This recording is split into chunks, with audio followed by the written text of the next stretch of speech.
I see the Peter. You know I got the Jones for my own Rashida. Can you put me on with the Nagarita? She stay on my dome, she gon' pull on me, pull like weed inside me. She my queen. Hello, everyone, and thanks for joining this week's episode of Civic Queen.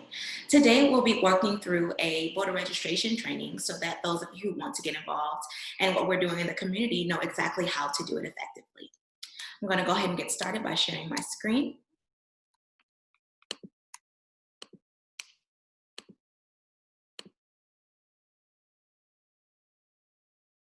All right. You should be able to see my screen by now, but if not, I'll also include a link for the training at the bottom so that you can review the presentation in your own time. So first, I'm going to go through a brief introduction for those of you who missed last week's episode, then going to move into a historical timeline that will give context to what we're talking about today. Then we'll move into our outreach strategy, go over a few statistics about our region, and then we'll end up with a VR training. We'll end with a VR training and do some role play.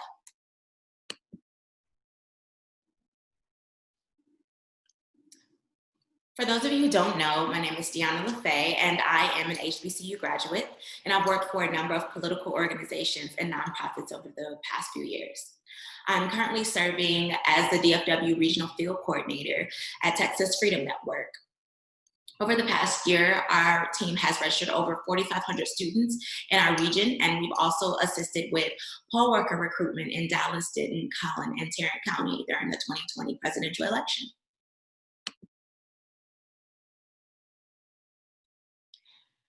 I think it's important for us to fully understand where voter suppression tactics begin and the purpose of them, which is why I want to kind of set the stage by going through this timeline. In 1869, the 15th Amendment was passed, and it was designed to protect African Americans' right to vote from infringement by the states.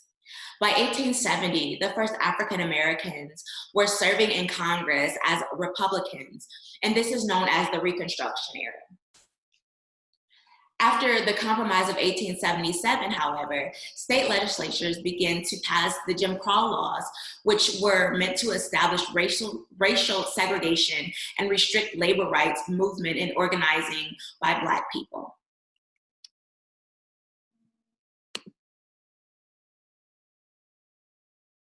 In 1890, however, state legislators in the South disenfranchised most Black people and many poor whites from voting by passing new laws related to more restrictive voter registration.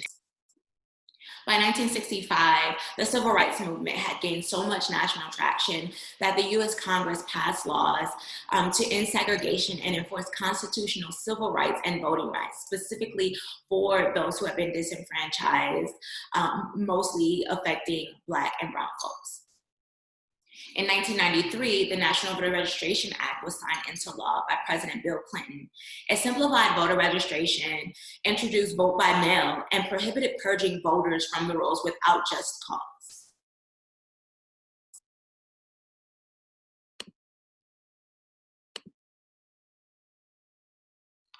Our outreach strategy includes 6 pillars. We will be engaging in voter registration, building community partnerships, and implementing direct action. We think that this collection of response to the needs and desires of community members is what will implement lasting change. A specific public action known as providing testimony during public hearings is where trained community members learn how to connect their personal narrative to important issues. And we encourage them to share this openly and freely so that they empower themselves as they empower their community. Leadership development and town hall meetings also bridge the gap between communication and the mistrust that exists between the community and elected officials.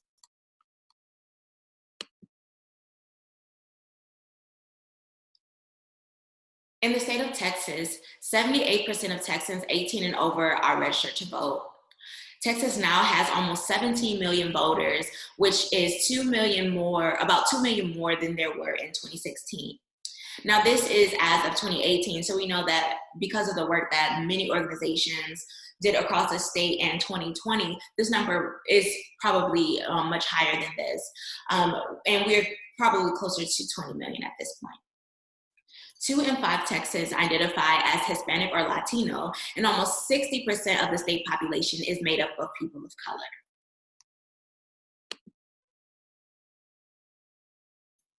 In Dallas County, 57% of registered voters engaged in 2018. And this identifies 2 unique problems. One, we have about 3 in 10 county residents that are 18 and older who are unregistered.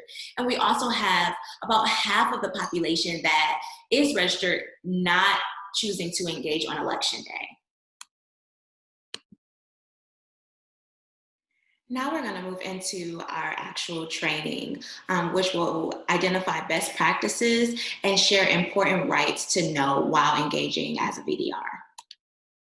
Goals for this session include learning the value of registering voters and identifying best practices, making sure that you feel confident about knowing the rights, responsibilities, and regulations around voter registration, knowing where to do voter registration, and then we'll also identify some takeaways and debrief. A little earlier when we discussed the statistics for our state and our region, we kind of identified why voter registration was important. Again, Texans under 30 make up about 43% of the state's population, and soon will make up 1/3 of eligible voters. One specific thing we do on college campuses are to collaborate with professors who allow us to come into their classroom and register their students during class time. This is an efficient way to get tons of voter registration and pledge to vote cards.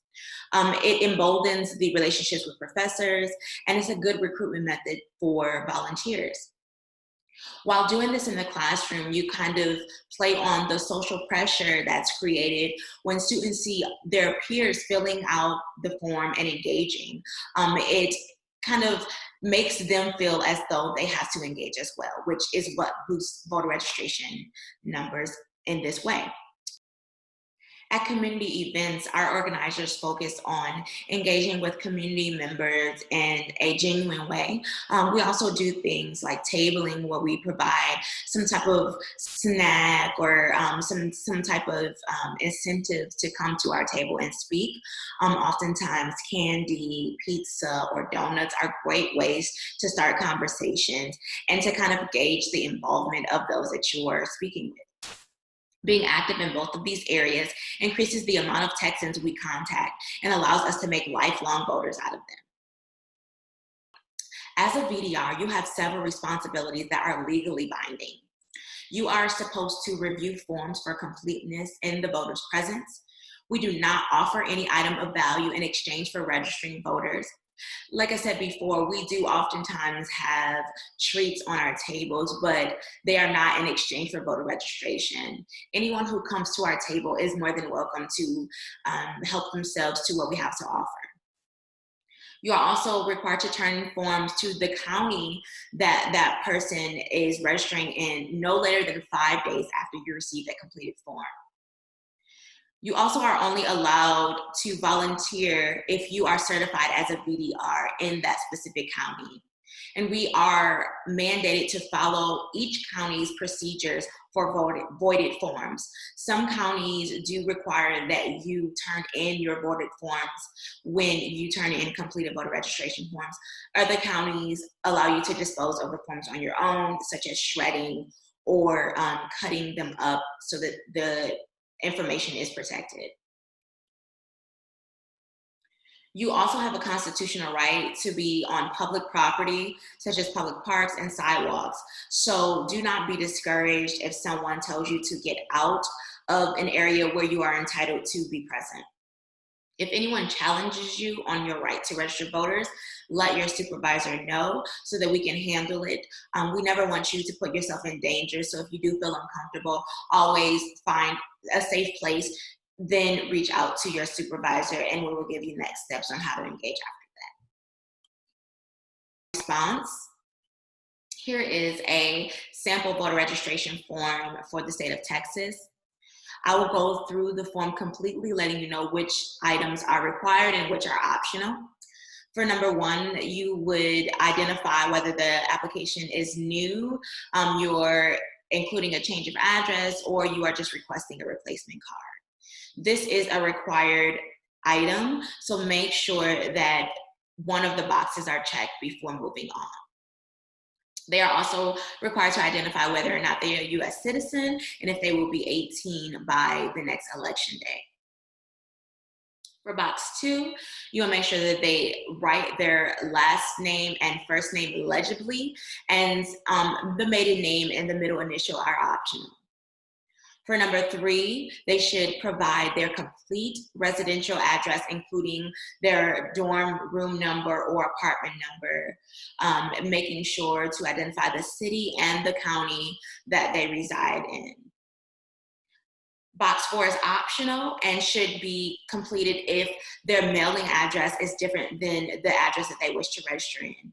This is normally important for college students who may want to register at their dorm room, but have their mail sent to their permanent address so that the parents can keep track of their voter registration certificate. Again, make sure that the information is legible and the city, state, and zip code are filled out completely. Number 5 only applies if you are updating your address and were previously registered in Texas.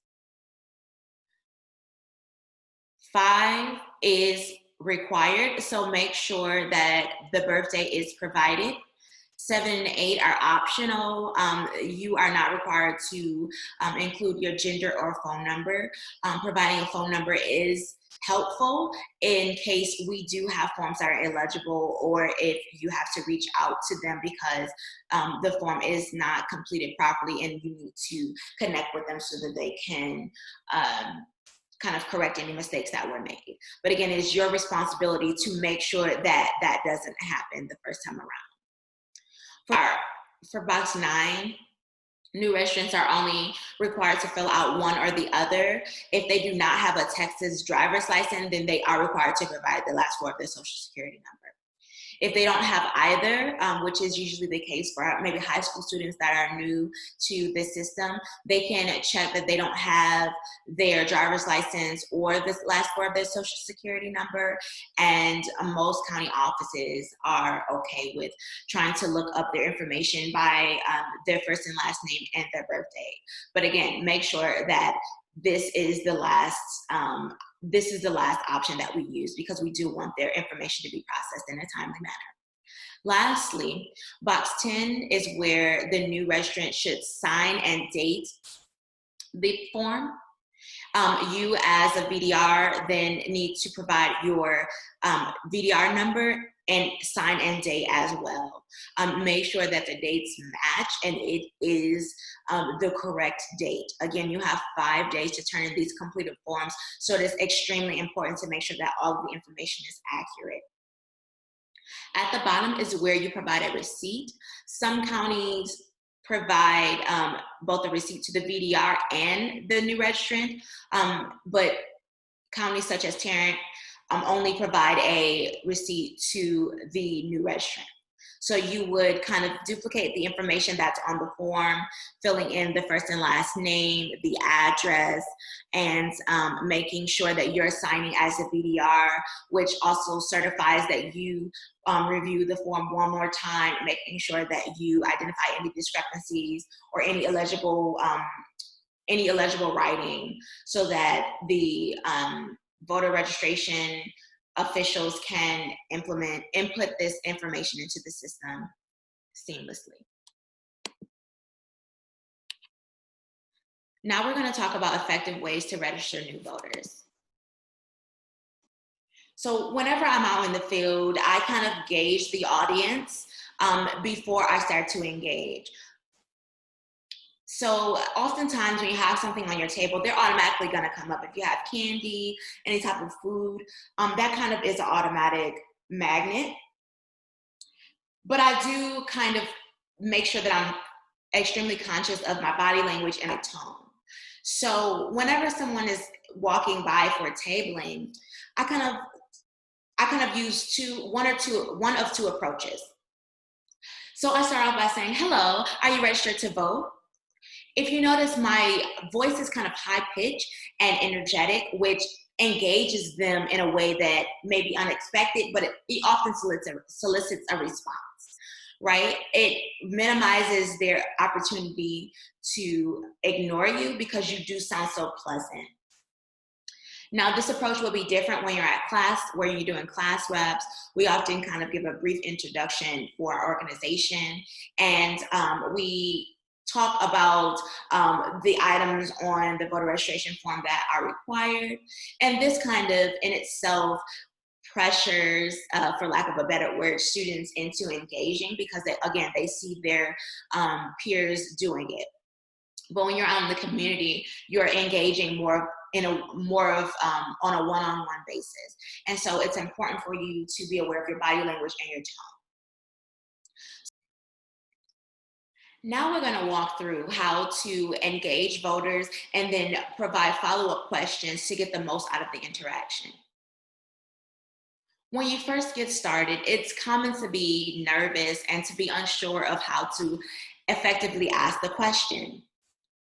By saying, "Let's get you registered to vote," this often will prompt them to find a dismissive response. They may say, "I'm already registered," or "I don't have time."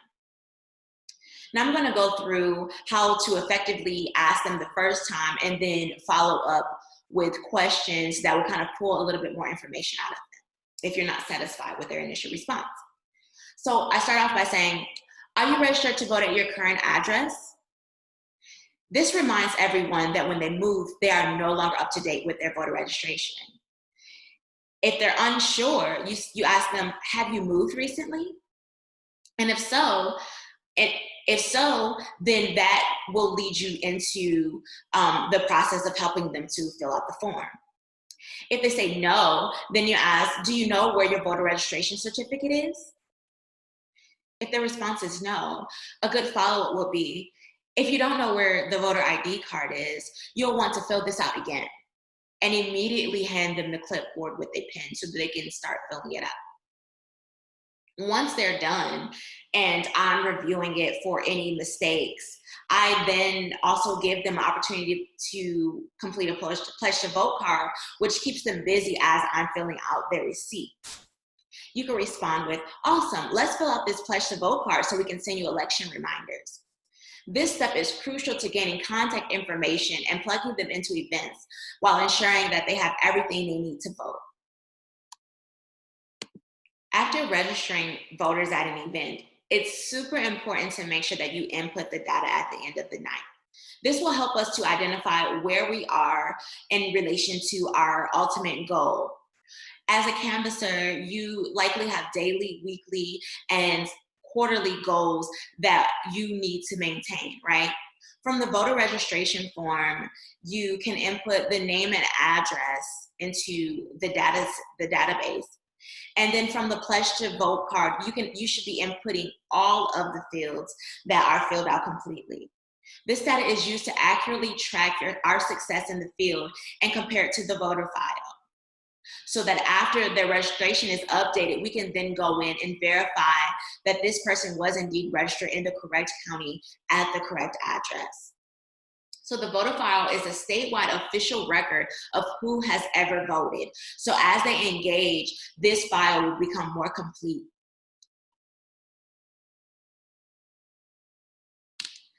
So that's the end of the training. And as we are kind of preparing ourselves to engage in the community this year, I want you to be thinking of some different ways that you may be able to make your approach your own. By knowing how to make the hard ask, you kind of eliminate the opportunity for them to dismiss your presentation, right? The goal is to register as many voters as we can and to provide them with accurate information about upcoming elections. We also do a good job of making sure that we engage with them before election day so that we can help them make a plan to vote and ensure that they have knowledge of where the polling location is and access to rides if they are dependent on public transportation. I hope this was useful and you feel more confident about engaging with your community members in a meaningful way. Thank you so much for tuning into this week's episode of Civic Queen, and I look forward to engaging with you all next week. Take care.